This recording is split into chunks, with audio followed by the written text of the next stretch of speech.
These fluorescent lights blind my eyes, and every day is another compromise of all that takes a backseat in this society.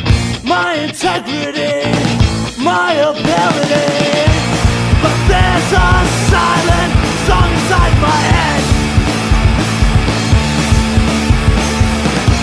It's all that separates me from the Walking Dead. Welcome to Initial Reaction. I'm Nicholas Eidenleindorf of Atreides, and today I wanted to talk about my idea for a Heroes for Hire series. And for those of you who do not follow the comical books, the Heroes for Hire is the group that Luke Cage started. So it was a joke in the show that people kept asking him if they could hire him, and he would say he's not for hire. And the reason they had that line in there was because he was a hero for hire in the comics. At any rate, the way I would have gone about it is a little bit different. This was before Jessica Drew came out, and I don't remember how it happened exactly. Somebody was talking about Luke Cage on, I think it was on a post by Larry Young, and then all of a sudden I just got this idea of how they could do a Heroes for Hire TV show.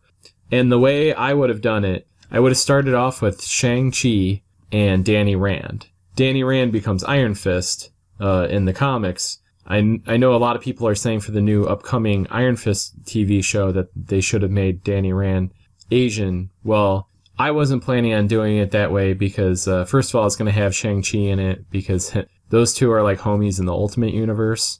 And I think they're in the Marvel Knights together, but they have a pretty common shared history. But Shang-Chi is basically Marvel's way of doing Bruce Lee comics without getting Bruce Lee's family's approval. In the spirit of that, I wanted to totally rip off Dragon the Bruce Lee story by having it start out where Shang is teaching Danny this form of kung fu that's very exclusive, and they don't let outsiders in. Very hard or impossible to get in if you're white, or not Asian, I should say.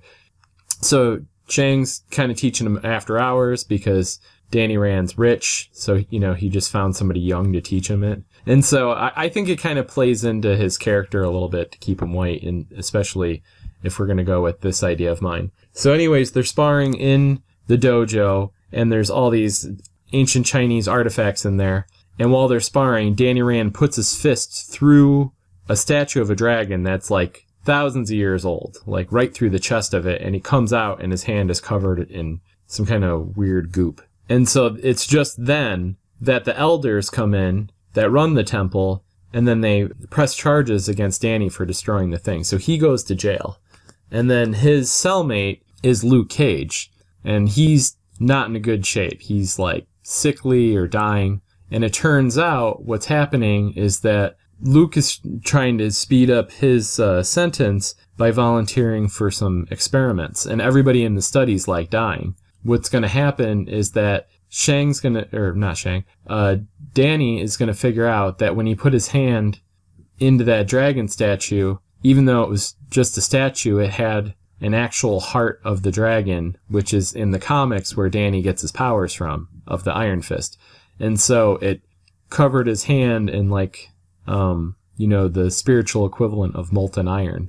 What Danny does then is he learns the laying of the hands, almost intuitively, and he does it to Luke while Luke's like tossing and turning in his sleep. And so Luke survives the study and no one else does, and the people in the prison can't figure out how it happened. So the rest of the first season is going to be them against the various gangs in the prison. When new people come in, that are like not hardened criminals, they basically hire Danny and Luke to protect them, or at least like reward them when they do, So, and then what'll happen is at the end of the first season, they would have gotten out, and then Shang's out there with them, meets them when they get out, and then they start the Heroes for Hire on the outside. So that was my idea of how they could do a Heroes for Hire TV show. I don't know how many of these ideas I could sort of see them shoehorning this in, to the Netflix universe if they want to introduce Danny that way, or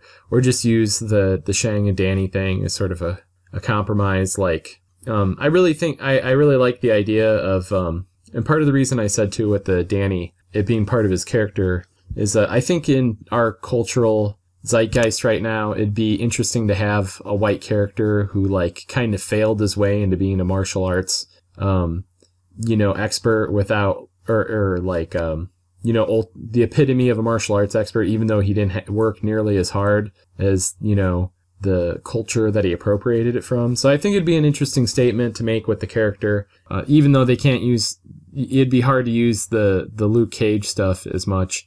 I just thought I'd float it out there. Who knows? Maybe in 20 years they'll be rebooting all this stuff again, and then somebody will hear this and decide to use it.